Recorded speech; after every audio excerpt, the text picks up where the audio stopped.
Hello everyone, this is Mansi from eVidyarthi Church and let's start question number 5, exercise 3.1.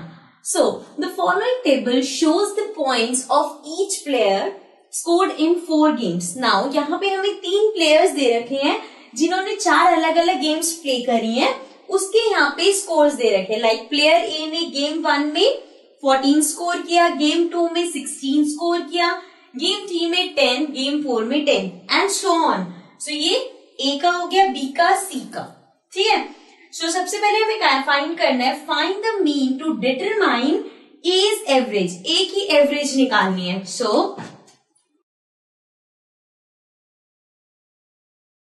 अगर आपको ए की average निकालनी है तो एवरेज मतलब आपको मीन कैलकुलेट करना है. So this will be 14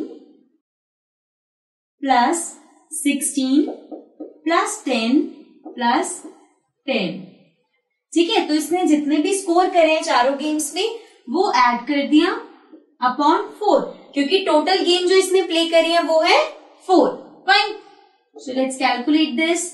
This is 10 plus 10, 20, 30, 40, 50. So the total is 50 upon 4. ठीक है.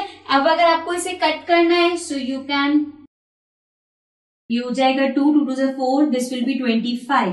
So this will be 25 upon 2. So आप इसको डिवाइड कर सकते हो. 2 divided by 25, 2 1 is 2, this will be 5 and this will be 2 2 is 4. 1.0. So the answer will be 12.5. Fine. So we can write it as equals to 12.5. Then comes the next part. To find the mean number of points per game for C, would you divide the total point by 3 or 4?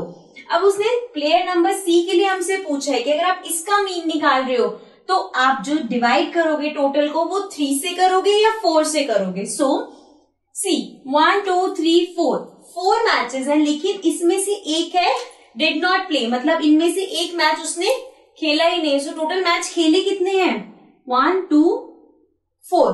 तीसरा वाला नहीं खेला. So total हो गए 3 matches, मतलब 3 matches खेले हैं. सो किससे करेंगे हम? 3 से ही करेंगे बिकॉज उसने खेले ही 3 मैचेस हैं. Fine.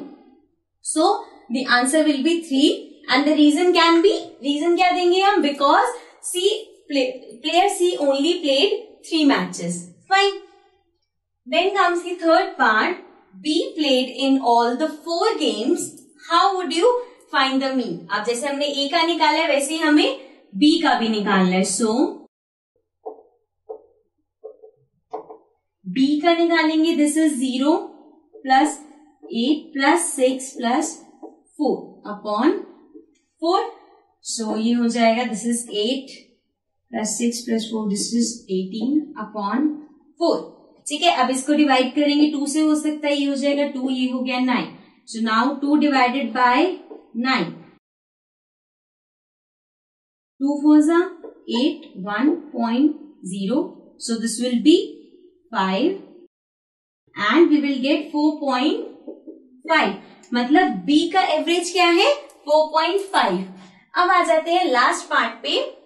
Who is the best performer? अब बेस्ट परफॉर्मर वही होगा जिसकी एवरेज अच्छी होगी. सो फर्स्ट की एवरेज हम प्लेयर ए की निकाल चुके हैं, प्लेयर बी की भी निकाल चुके हैं. सो सी की निकालते हैं. सी की कैसे निकालेंगे? 8 प्लस 11, अब एक तो उसने खेला ही नहीं है, प्लस 30. So ये हो जाएगा अपॉन 3.